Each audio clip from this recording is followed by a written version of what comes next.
Hey, City Church, Mark here. I'd like to give you another word of encouragement. Last time I spoke on cultural values and what it means to us and how we apply it in our lives. This time I'd just like to discuss a little bit on some of the actual cultural values, my observations on them. And the first one is number one, where we meet people where they are and walk with them as they pursue Jesus. You know, Jesus was accused of being a wine bibber and a glutton, a friend of tax collectors and sinners. I believe he met them where they were, and he showed them life. And that's called grace. And that's what God is calling us to. We meet people where they are and show them grace. And you know, they may come into our lives in different stages in their walk. Some may be fully established believers. Some may be newborn, new in the faith. And some maybe have not met Jesus yet. They're not believers. And at that time, if that's the case, then we just show them the door. Hi, I got you, didn't I? John 10:9 says that Jesus said, I am the door. Those that enter through me will be saved. We show them the door. That is, we show them Jesus through our actions and through our words.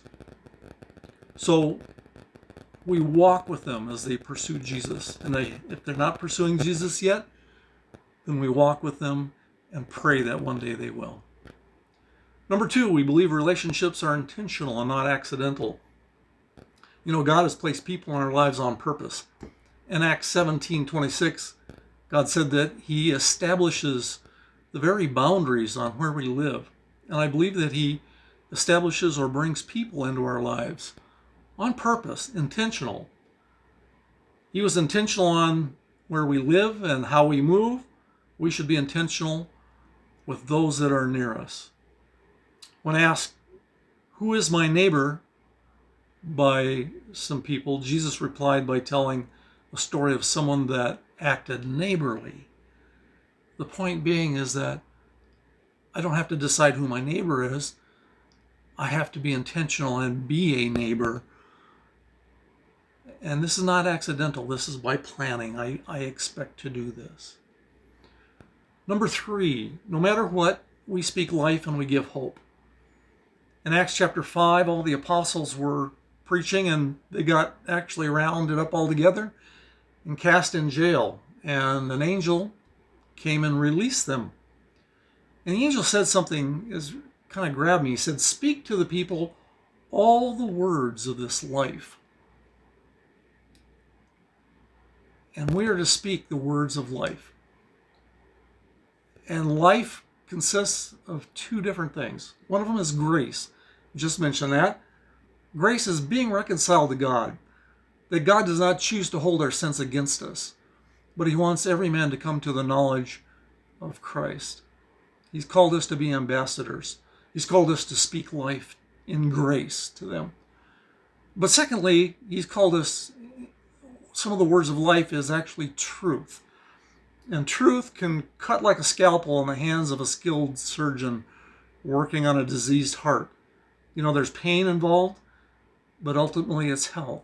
So when we speak life, we can speak grace, but there may be aspects where we speak truth as well, with the ultimate goal that they would be healed.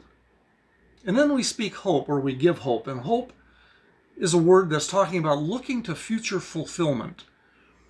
Whenever you talk or you read hope in the Bible, always tie that to faith.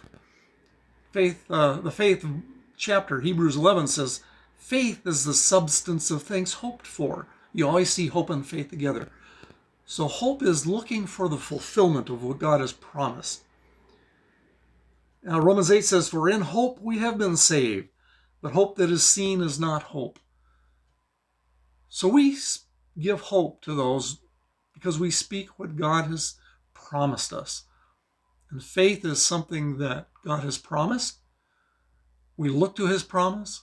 And then in hope, in this life, in time, we look forward to the fulfillment of that.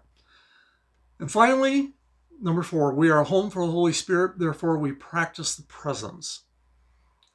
In Colossians 1, Paul talks about the mystery of the ages. And what that was, that mystery is Christ in you, the hope of glory. That was revealed to his saints, that before generations and ages, never understood that the God of the universe would come to live and dwell inside of us, in our very midst of our being. John 14 says that the Comforter dwells with you and shall be in you. He told that to the disciples before Acts 2:4. And in Acts 2, the Holy Spirit descended and invaded the world, if you will, and came to live inside of them. So because he lives inside of us, and I don't know if you ever consider that, the very presence of God is living within you. We don't have to look outward for God. God is around. God exists. He's in heaven. It says his throne is there, but his very presence dwells within each of us. So how do we practice the presence? That's kind of a weird phrase to some. And what it is simply means communing with God. So how do we commune with God? How do we practice that presence that's with us? I believe it's through worship. In Psalms it says that God inhabits the praises of his people. So through worship we commune with God. Through prayer, God's very presence is with us and we can speak to him, we can commune with him, and he speaks with us. And finally, through service.